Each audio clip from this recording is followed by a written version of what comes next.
Welcome back, everyone, to another installment of the fabulous LegaSHE CRE Conversations for All. I'm your host, Brooke Chanfiki, founder of LegaSHE. Through this series of videos and podcasts, I'm working on helping to educate you, the sophisticated learner that you are, on the niche space that is commercial real estate.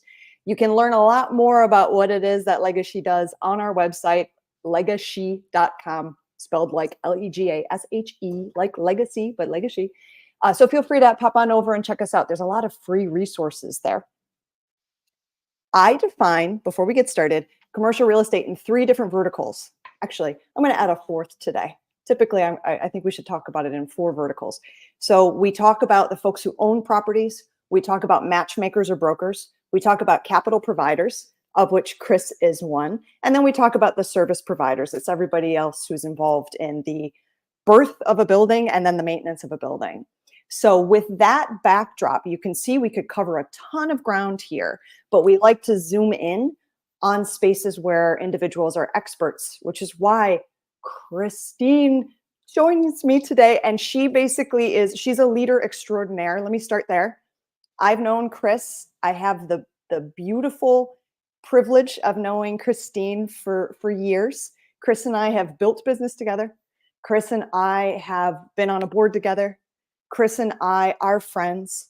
So let me introduce Chris to you so you understand the power of today, because, sometimes we get into rooms and we're just having casual chats, but we're having a casual chat with someone whose schedule is booked solid constantly. So this is a really, really big deal for everyone in terms of your learning about the agency space. Christine Chandler is a 30-plus year commercial real estate finance expert, 30-plus years. She is the real deal. She is an incredible leader in this space. In addition to her current COO role, she's active within the broader commercial real estate finance industry and will be, we gotta give a round of applause here, Chris, chair-elect for the Mortgage Bankers Association this October. This is a really, really big deal. So, she's earned that privilege through all of her blood, sweat, and tears over the 30 years that she's been in commercial real estate finance. She's also very active in her community and serves on many other boards. I have no idea how you have all the hours in the day, Chris, to do that. I'm still in awe of your execution ability. You just get it done as a leader. You show up and you make sure things get done. So with that said, with that backdrop, you can see Chris is a really esteemed guest on our live today. And without further ado, I would like to jump in and just start a chat with you, Chris. Are you ready to go? Absolutely. Absolutely. And, Thank you. how I get it all done is when you love what you do, you figure out ways to get it done. And, I think that's true with anything in life. And as long as you have passion and drive, you figure it out. Oh my gosh, no truer words. So when I say, Chris, that you are my friend, what I mean by that in the commercial real estate context is I speak your name in rooms where nobody else necessarily knows you. And then I hope that your ears are ringing wherever you are in the United States at that point in time. That's what that means to me from a professional standpoint, is your leadership ability and your capabilities and how you get things done in commercial real estate is really unique and really comes from your approach and your mindset. So I'd love you to talk a little bit about the traits you have cultivated along the way that make you as successful as you are today. And we all know you're kind already, and we know you get things done. So what would you attribute your success to in terms of the traits that you have? I would say thank you, first of all, for having me here today. It's a joy, it's a pleasure, and it's an honor. So I would say, looking back over my career, the traits I would say is I started at the very bottom. I didn't come in at a high level. I didn't come in saying I want to demand this level of position. I started my career floating as a temp at the bank where I work. And it was getting my foot in the door and landing that first permanent position and then building on it. Just like when you're in school as a child, you don't start as a senior, you start in kindergarten and you build on your career. Just like anyone getting into the industry, you don't jump in without understanding and learning about that industry. So I started really at the ground up and worked my way up to where I am today as COO. Um, and every step of the way, I didn't have someone with a training program saying, here is all the information. And this is why I think what you're doing, Brooke, is so fabulous because you're providing that education. Where when I was starting out, there was no one doing that. There was no resource. In fact, there was no LinkedIn. No. We didn't even have computers on our desks back then. So there, a lot has changed in the industry. A lot has changed in how we do our work. But you have to have the drive and the passion to figure things out and use your resources wisely. Long time, lifetime Girl Scout here. So using resources wisely is certainly something that I try to do. And you don't just get an assignment and say, oh, okay, well, show me how to do that. You figure it out.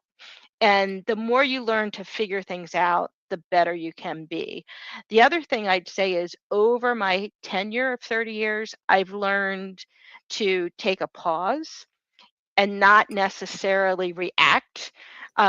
Sometimes I might react to my colleague or my coworker, but I don't react to a broad sense. I let it sink in and I try and figure out, okay, what's the best approach to do this? And I think that as you mature in your position and you mature in just as an individual, you learn to be more calm and more centered. And that's one thing that I really try to allude to others when I'm in the space. The non-reactive approach. And as an aside, a lot of the folks that are on this live they've had tremendous career success already, and maybe they're learning a little bit more about commercial real estate and commercial real estate finance. So that non-reactive approach at this point in our lives, hopefully we've gotten ourselves there, though some of us still need to tinker, and that's okay, right? We're all works in progress. We're not born knowing this stuff, and we have to be thrown into different things in order to learn how to react uh, calmly and with precision as opposed to just react. But the Mhm. one thing that I want to highlight that you just said that is just so important is there are individuals who are really teachable, and then there are individuals who are self teachable, right? And I think what you've defined really, really well is that you approach things in a self teachable way, meaning there's no guide. I don't know what I'm doing, but I'm sure I'm going to figure it out. I got this. Mhm. And that is a way that I would describe you, Chris, to others. When I think of you, it's okay, I've never done this before, but I got it. Let's go figure it out. Well, thank you. That's what I do every day. And the other thing is that don't look at something that you don't have everything planned out as, oh gosh, I don't know how I'm gonna do this. It's a Mm. challenge, and I look for challenges, and I get up every day and say, okay, what am I gonna do different today? And so I think that's important too, is get outside of your comfort zone and challenge yourself in some way that you can better your knowledge, better what you're doing so that you can take those next steps for growth. Absolutely. Absolutely. So, with that said, I want to dive into your expertise because your expertise is broad, right? You've been in commercial real estate finance in various ways, but those ways led you ultimately to something we affectionately call the agency space. So, everybody who's in commercial real estate understands what that means, the agency space. But I'm going to admit out loud to everybody on this call that I was a couple years in to commercial real estate finance before I really got it because I wasn't interfacing with the borrowers that use the agency space every single day. So it took me a beat to understand it. I wasn't immersed in the world. And when I talk about commercial real estate being broad within each of the verticals, capital providers included, there's so many different spaces. This is a huge business. Hmm. So, Chris, how would you simplify what the agency space is for someone who's very sophisticated and, a doctor, a lawyer, whatever, but they've just never thought about that space in particular? Okay, sure. Yeah, most often when we talk about the agency space, we're talking about the finance of multifamily properties. So we have different asset classes, and I think you've probably touched on this on your other pieces where multifamily, which is apartment complexes. Um, Sometimes, you've got a condominium that someone might live in. That's a purchase. So you own that condominium within a larger building that you would live in. But if you're renting an apartment, it's an apartment building. That whole complex is what is financed. And then, other asset classes would be office, industrial, retail, and so forth, hotel. But within the multifamily space, oftentimes for the construction of that community, you're getting a bank loan through for that construction of the building, but that's only getting you through the construction phase. Once the construction's finished and that property is stabilized, meaning you've gotten the occupancy to a certain level and you have demonstrated that the income and the expenses associated with that property have now gotten to that stability point, you can then go from having a short-term construction loan to permanent financing through one of the agencies, Fannie Mae, Freddie Mac, and then a non-agency, but another vertical that you have within this space is FHA, also known as HUD financing. And all three of those components offer different things. One specific difference is that if you want to construct a property, an apartment building, and you want to go direct to that space, you can do an FHA HUD loan. In that space, you can do construction, so you don't need that bank step. You can go directly. Um, there are certain things and very specific things that are required with that. But the beauty of that program for construction is that that loan gets the construction period, interest only, and then after that, you have a 40-year fixed loan. So you set your interest rate the day you close on that loan through construction and then 40 years after that. So most construction period is probably 2 years. So 2 years for construction plus 40 years. So it's a 42-year loan, non-recourse. And what I mean Wow. by that is if the project fails, there's no personal recourse to the sponsors unless they've committed fraud or some bad, we call them bad boy carve outs. So that's a great program for that. But if you've got the property constructed, you can then place it through what we call the GSEs, government sponsored entities, also known as the agencies, Fannie Mae and Freddie Mac. That's also typically non recourse except for those carve outs. And typically the term on those is generally 10 years. So we call that permanent, even though it's not fully amortizing, but the amortization would typically be a 30-year AM, sometimes 35-year AM, and then that would have a maturity after at that 10-year mark. Is there a difference to the average borrower? Is there really a difference between Fannie Mae and Freddie Mac?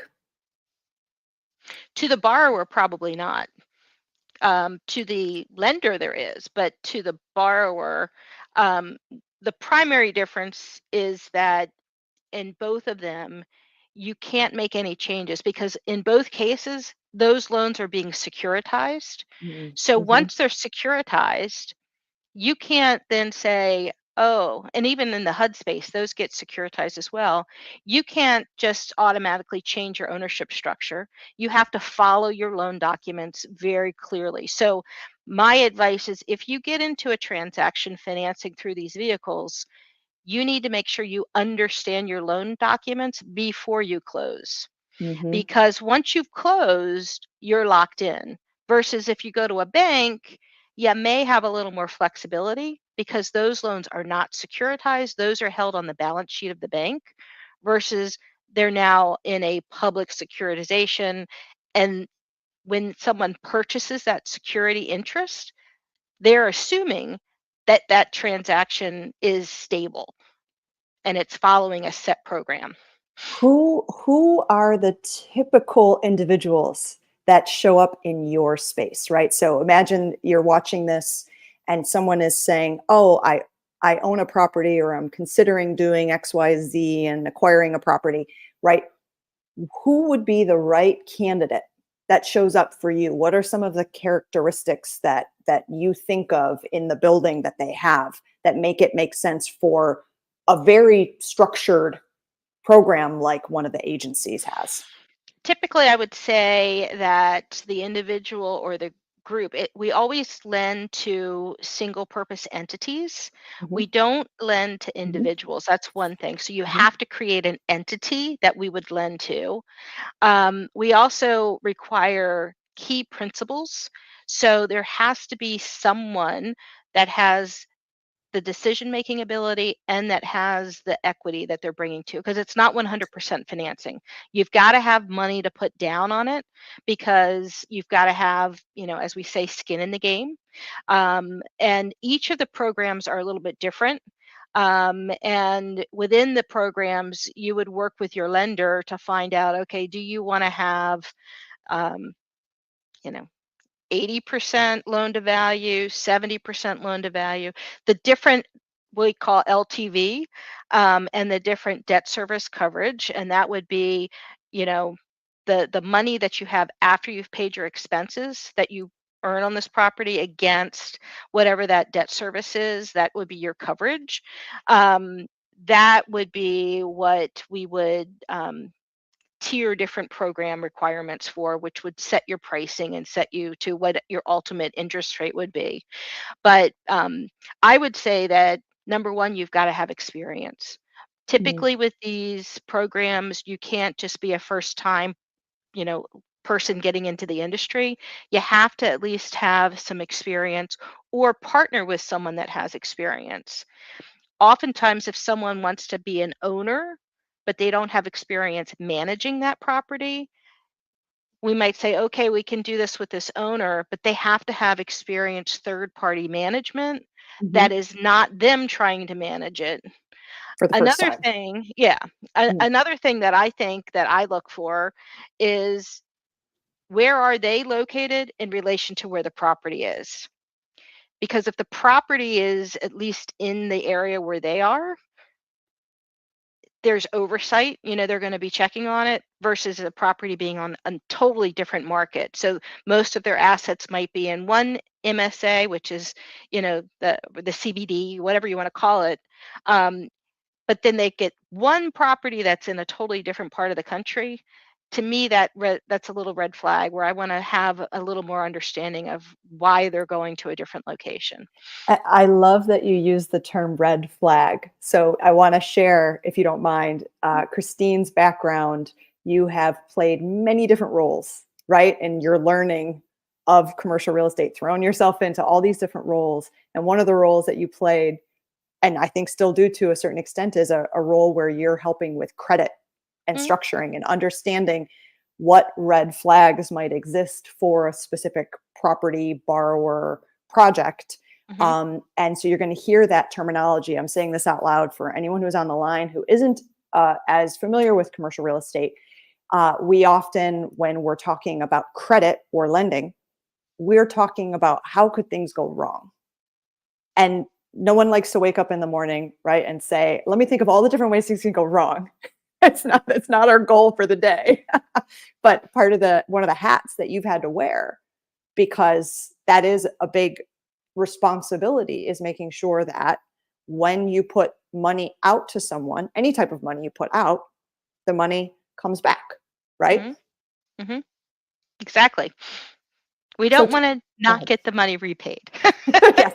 And again, everyone in the capital stack wants to be repaid, but I don't think anybody more than the first mortgage lender, Hmm. because the first mortgage Exactly. lender is not the equity.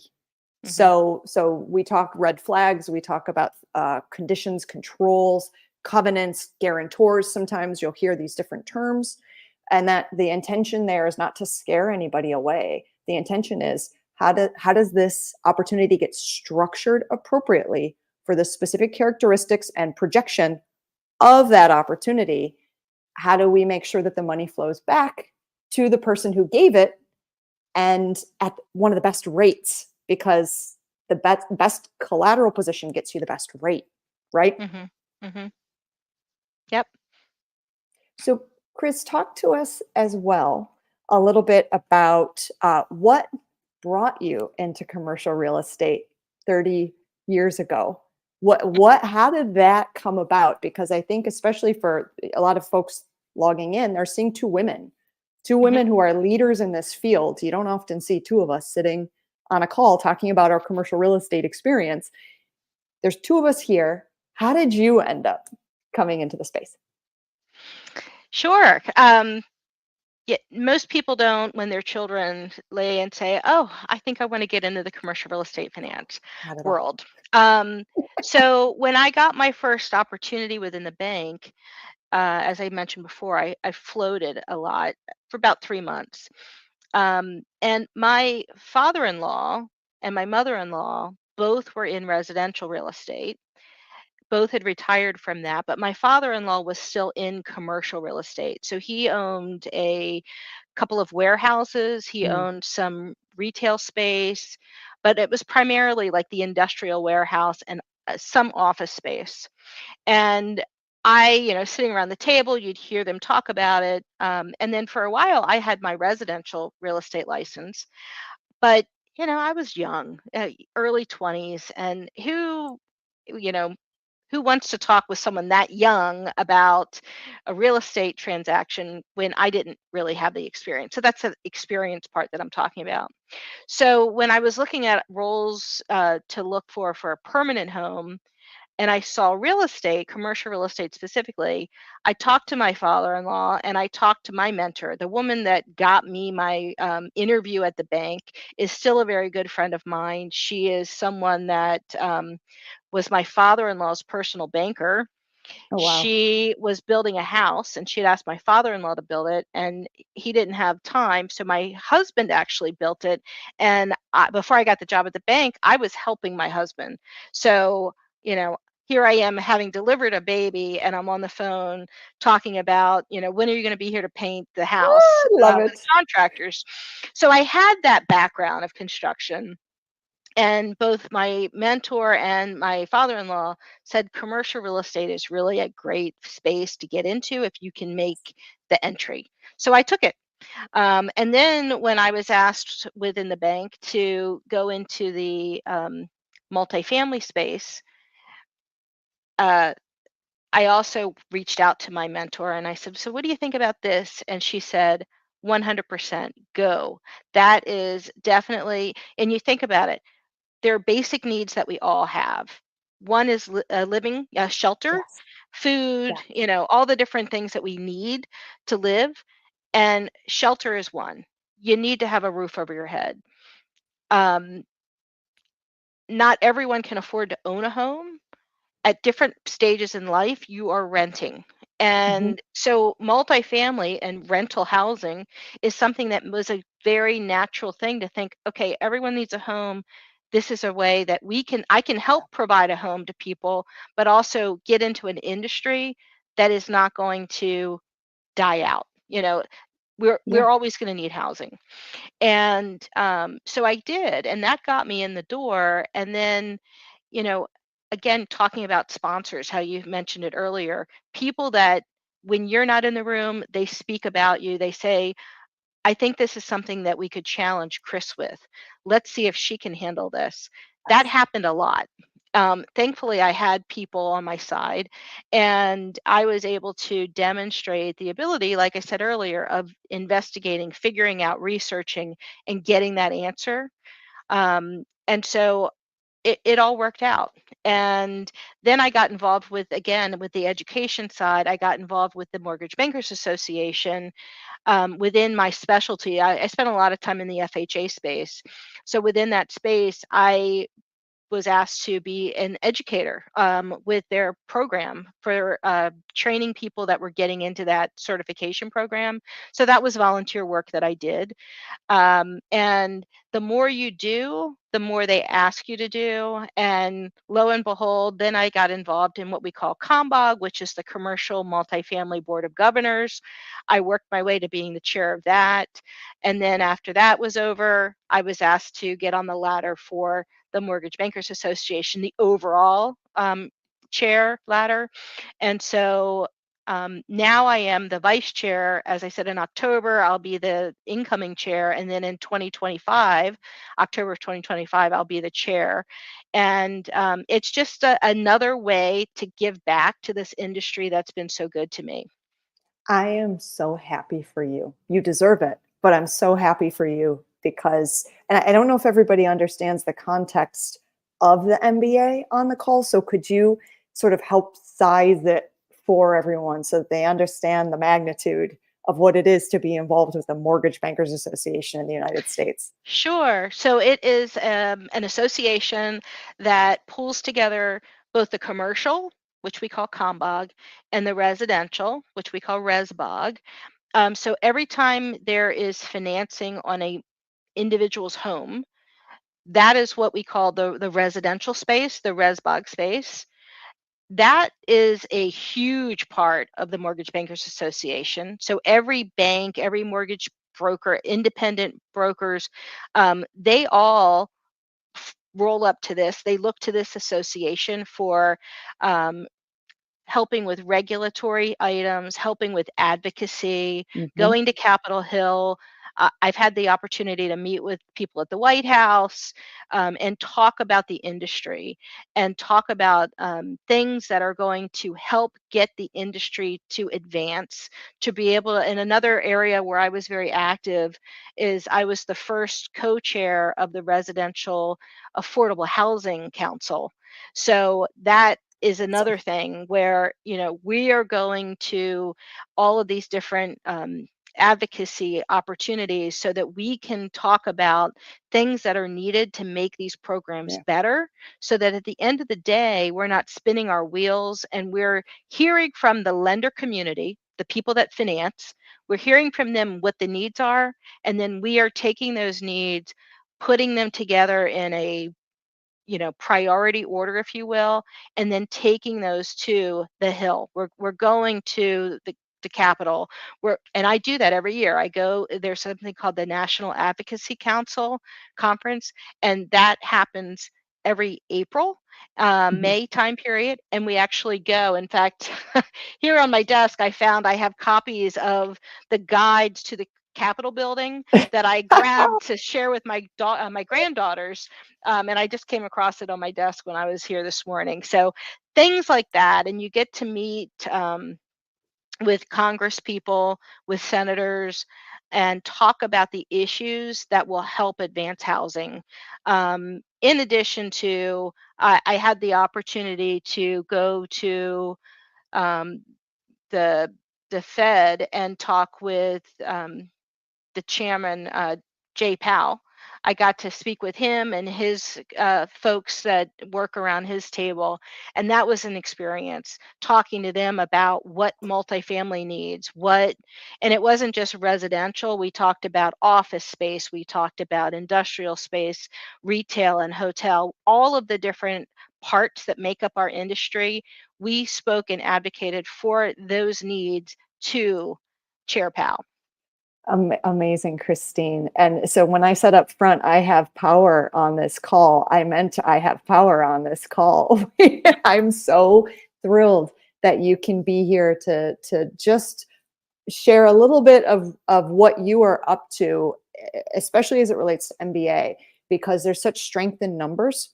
And I think that's the trick, right? Is we can talk about affordable housing, which is such an important topic for all of us to talk about. But then what happens after you have the conversation? Right? A lot of it, I notice, right? I'm online, you're online, right? You notice a lot of conversation, but then how does that make it from the point of coming out of someone's mouth? Hey, we should, we could do X. How does it get from there to actually actionable. And that's through the work of groups of people that need to come together to help make that happen. And Chris is vice chair of, I will say, the most important in the mortgage space group that's having those conversations. So I'm just thrilled that you're here and can impart your wisdom on the folks that are watching today. That said, I'm going to take us in a little bit different direction, which is it ever too late to be involved in commercial real estate? Is it like in your mind, you've walked the path for a long time, and some of the viewers are saying, hmm, I want to understand commercial real estate as a wealth building vehicle. I want to understand it maybe as a potential investor. I want to understand it maybe as a career shift. I just want to understand it a little bit more. Is it ever too late, Chris, in your opinion? Gosh, I don't think so. It's never too late to learn. It's never too late to invest. Um, the one thing I would say is doing what you're doing now and taking these opportunities to learn about the industry and not just jump in blindly is so important. Um, you can you can win big, but you can lose big too. So I think it's important to know the risks. And as I said before, to be able to identify the red flags that you need to look out for before you make that investment. Um, there's nothing greater than knowledge. And I think it's great that, Brooke, you're providing a lot of different channels for people to consider and get that little taste so that they can decide if they want to dive in a little bit deeper. Um, so I think that's important. And I will say, I'm going to echo, I'm going to borrow from you, but I'm going to give you full credit for borrowing from you. We always put who originated the idea's name on the cover. We don't steal ideas, Chris, you and I. We always make sure everyone gets credit where credit's due. So you said up front, self-taught, right? You embraced this field. You had Hmm. no idea. There were no guidebooks. There was no me. There were no Hmm. guidebooks back then. You just were learning by osmosis from people around you. So Hmm. depending on the room you were sitting in, you were either getting good data or you were getting bad data. You had no idea because you Hmm. were just in this room, and you were pulling all of that in and trying to construct a picture for yourself in your mind. I love the theme of self-teaching, because you and I cannot convince somebody why they should be in commercial real estate. We can't. Hmm. I can't have you, I can't tell you to override your instinct if you don't like the reward associated with the risk that you have to take, right? But Correct. if you're self-taught, if you're willing to dig into the information and go as deep as you want to, and then get yourself comfortable with the risk, that the red flags, the risks that are inherent in this space, then it's an incredible space to build legacy. It's an incredible space to build your wealth. I think it sometimes gets a more of a closed off wrap, that it's only for certain people. But Chris and I think, are demonstrating that as long as you're in the right rooms with the right curious minds who are willing to figure things out together, this space can be for anyone who wants to take that mantle up. Hmm. Absolutely. So if you are a, I'm going to have, we'll have an example we can play through. Chris, pretend for a moment you're a doctor and you are learning more about commercial real estate. Where might where might you start your journey to understand it? How might you just, Well, where do you put a foot in? what I would probably do if I was a doctor and trying to get started and understanding it is I would think about what is important to me. Like, where am Mm, I practicing my medicine? What kind of building am I in to house my medical practice? Or am I in a hospital setting? Am I at a nursing home? mhm. Am I going to assisted living facilities and being a medical director there? Where am I? And then based on where I'm at, let's dig into that. Let's figure out what it is that do I own my building? Do I rent my space that I'm in? And if you're renting the space, think about, what are all the things that are required for this building to be here? Because to me, that's sort of the basics. You've got to understand what it takes to have the lights on, what it takes to have the asphalt in the parking Yeah. lot so that you can park your vehicle there.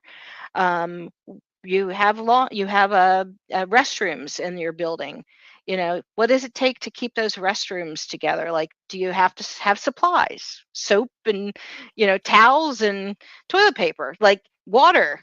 All of those things, power, electricity, all of those things make up what keeps that building running.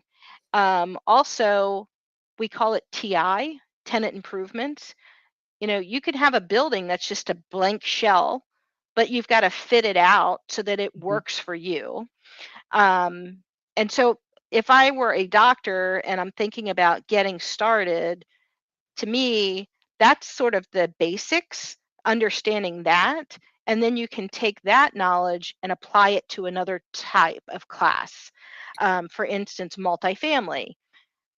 It's not just, you're collecting rent from a tenant, and that rent has to cover the management fee to pay the people that are running that property, pays for your maintenance people, your leasing staff, um, the maintenance of the property, like the landscaping, keeping that put together, filling in potholes. If it snows, removing the snow. If you have a pool, all of that has a cost associated with it. And not just that, but you've got to pay taxes there, just like you do at home. Yep. Sometimes there are tax programs that you can participate in. There are pilot programs, which are, special breaks that you might get if you're going to have a certain, like sometimes if you have a percentage of affordability in the property, you can get a break on your taxes. There are so many things, so many avenues that you could take that down to find, um, and understand and have that education take you. It's just sitting back. So when I interview people that are coming to work in my industry, I often say to them, what brought you here?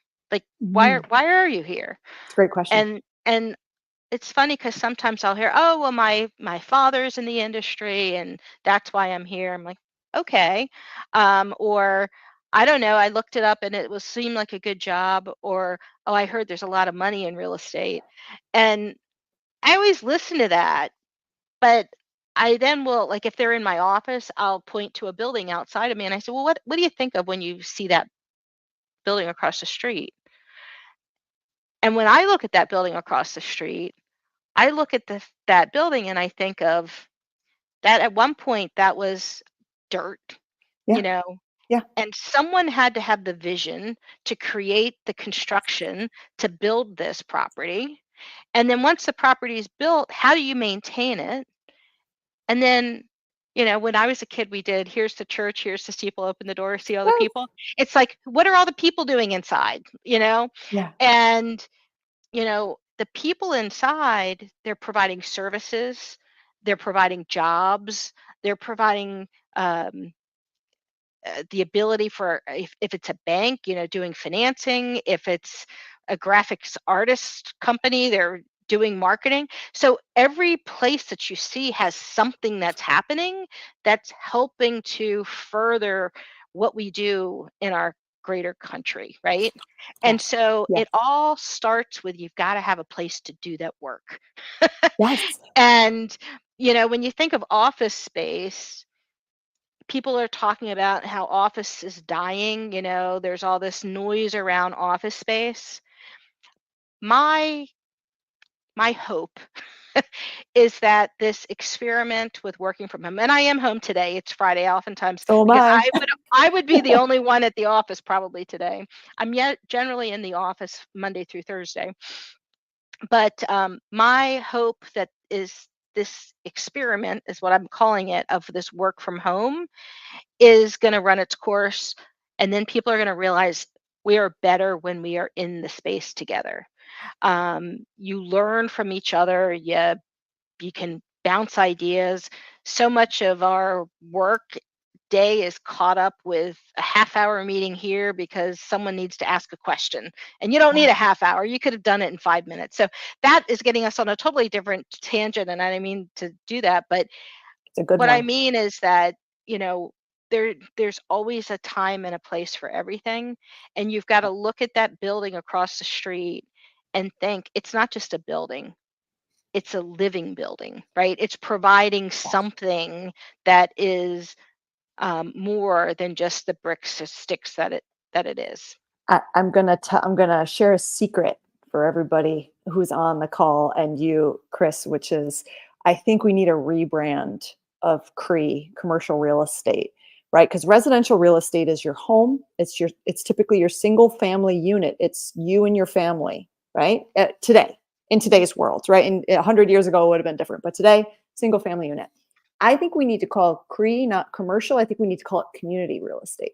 That's my rebrand. Okay, it's a gift to the universe, everyone. I'm working on the rebrand because, and I'm not talking community at the smallest scale. I'm talking about U.S. community because when you walk into a building, and folks will say, "But Christine and Brooke, you both are biased because you're in commercial real estate and you want us to be in these big buildings." My response to that is, yeah, I want the community to have spaces to come together. And those spaces could be multifaceted. Sometimes they're spaces where work is happening. Sometimes there's spaces where an event is happening. Sometimes there's spaces where school is taking place. So, right, these are different spaces, but they're community spaces, and our community is the United States. So if we are only focused on what we can do in our single family home and we neglect the CRE, the community real estate, that doesn't logically compute to me. What does compute is that over time, it may be remade. It may look different. It may have different attributes, which by the way, has happened from the dawn of time. We're not working in the same types of offices as we had worked in at the turn of the 20th century, where the offices were a lot more industrial in nature because they were attached to a warehousing floor or manufacturing floor, right? Hmm. So our buildings have evolved, which means our buildings will continue to evolve. Hmm. But that said, I cannot see, and you can call me biased if you want, but I cannot see a future where I don't meet other members of my community on a regular basis. I can't see Yeah. that future. Hmm. Because we as human beings crave that so desperately. We need to, that's how we, that's how we as a community can look somebody in the eye really close and have that, call it serendipitous or spontaneous interaction. Hmm. Hmm. Beautifully said. I was just building on what you started. You started it. I took the bait and kept going. So I want to be really respectful of your time, Chris. You've taken your lunch hour. I've kept you away. You've taken it to join me and join others on this call. But before we jump off, is there anything you would like to leave everybody with? Any wisdom or shout outs or anything at all? It's your stage. I, thank you. I would just say that you're doing a great service to yourself by participating in these learning sessions that Brooke has, and don't stop there. Like, keep looking for ways to understand, because this is LegaSHE. It's for to help broaden opportunities for women. Um, and in this industry, it's largely a male dominated industry. I will also say that when I become the chair of the Mortgage Bankers Association, I'll be the first female to have that position. Um, Wow. there have been other females in that position, but not from the commercial side. So I'll be the first woman, and um, I would love it if we would have more women get engaged and inspired and excited about the industry. Um, I think that the world is changing, and there's opportunity for all of us. And if you understand it, I think there's a greater opportunity for you to be a success. I couldn't have said that better, Chris. The great wealth transfer is upon us, and there's a ton of data that shows just how much wealth will be controlled by 51% of the population in short order. So we have we love everyone. We want to work alongside everybody. We are thrilled and we're blessed to be in the spaces with with everybody that we're interacting with. We want this world to be a world where anyone who shows up can figure this out with us. But I'm going to echo what you said, Chris, which is you and I were often anomalies. And so one of the roles that I have and one of the roles that you have in the MBA context is how might we think about this a little bit differently? And so I personally had the I need to just go on LinkedIn Live and start talking to people and educating, and maybe that'll help a little bit. I hope it does. I really hope it does. But the goal is just to open the conversation up wider, not to say, us versus them. That's not it ever, ever, ever. It's just, how do we just, pull up some more chairs to the table? So there's more of us having this conversation. Yeah. And even further, if it's something that you're interested in, that you have daughters, tell them about it. Yes. I have one daughter, and she loves what she does. She's a teacher, fifth grade teacher. She's phenomenal at it. But she has twins, two daughters, and so I have granddaughters, and they oftentimes will come in here when I'm on a call. I think, Brooke, we've been on calls before where they've wandered in the room. Yes.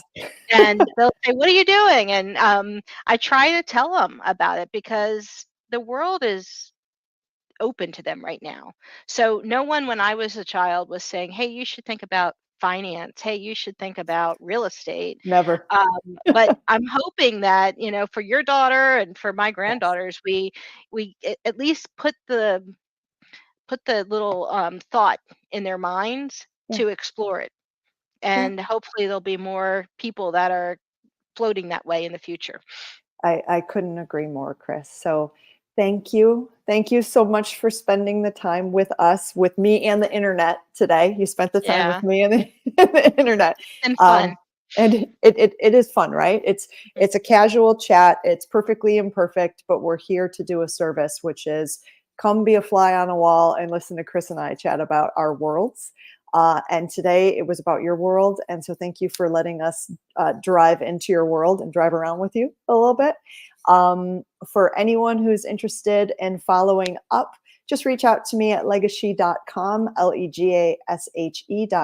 As I mentioned up front, free resources galore, tons of other videos. I consult. There's a ton of stuff there, so just dig in. Oh, newsletter. I got a newsletter where I like to talk a lot about women in commercial real estate, as well as all of the 4 different verticals that I mentioned up front. So follow along on the journey. This is about us in our power, really showing up and asking really curiously, I want to know more. How does this work? That's the name of the game here. So Christine, Chandler, thank you for joining us. You're welcome. Thanks so much for having me. Oh my gosh, Congratulations, and I hope everyone learns a little bit more each day. We're on that journey. All right, you hang tight. I'm going to hang up the stream. Give me one sec.